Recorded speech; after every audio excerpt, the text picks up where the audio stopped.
Bu videoda biz qanday qilib PUBG Mobile'da pro igrok bo'lishni o'rganamiz. Bilsangiz pro igroklarni o'zini asosiy trendovkalari bor va bugun biz sizlar bilan o'zimiz uchun qanday qilib trendovka tuzishni o'rganamiz. Birinchi o'rinda biz razminka va trendovkani farqini tushunib olishimiz kerak. Razminka bu bironta TDM yoki klassikadan oldin qo'lni qizdirish.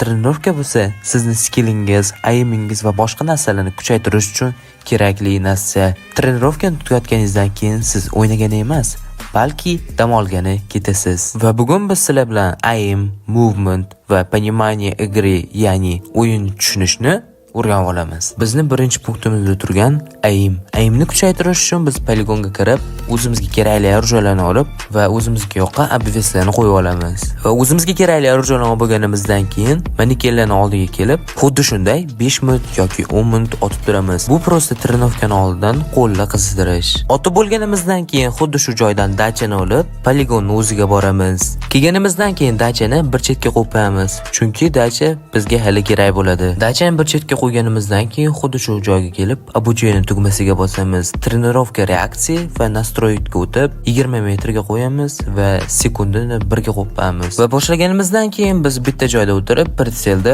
xuddi shu odamchalarni o'ldirishimiz kerak. Buni ham kamida 10 minut qilishimiz kerak. Agar buni ko'p qiladigan bo'lsak, bizning reaksiyamizga даже Yakuza hayron qoladi. Buni qilib bo'lganimizdan keyin yana xuddi shu joyga borib, обучениеga bosib, обычный trenirovkaga kirib, xuddi shu nastroykalarni qilib chiqishingiz kerak. Bu sizni TDMdagi odamga qaratib otishingizga yordam beradi.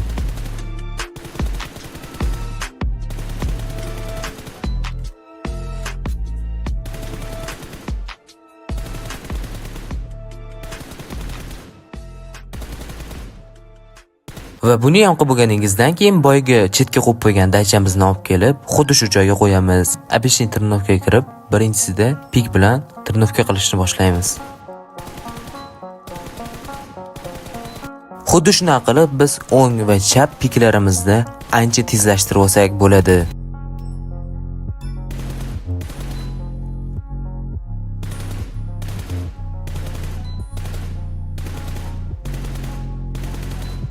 Agar siz bu trenirovkalarni hammasini to'g'ri qilsangiz, sizning aimingiz даже pro igroklarnikidan ham o'tib ketishi mumkin. Va biz ikkinchi bo'limimizga ham kelib oldik. Ikkinchi bo'limimiz esa bu movement. Movement TDMdagi eng asosiy narsalardan bittasi. Agar sizning movementingiz noto'g'ri yoki qiyshiq bo'ladigan bo'lsa, sizning bitta o'qlaringiz ham tegmaydi. Shuning uchun movementni to'g'rilash uchun siz xuddi shu joydan tez o'tib trenirovka qilishingiz kerak bo'ladi.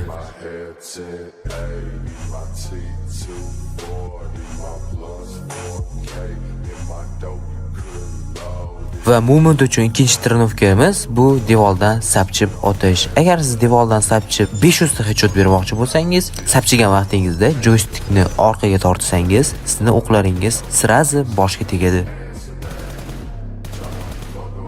Va uchinchisi bo'lsa o'yinni tushunish. Biz o'yinni tushunishimiz uchun ko'proq turnirlar yoki streamerlarni ko'rishimiz kerak bo'ladi. Bolalar biladigan bo'lsanglar, bu meni YouTube'ga qo'ygan birinchi videoyim. Xato kamchiliklar bo'lgan bo'lsa, uzr so'rayman.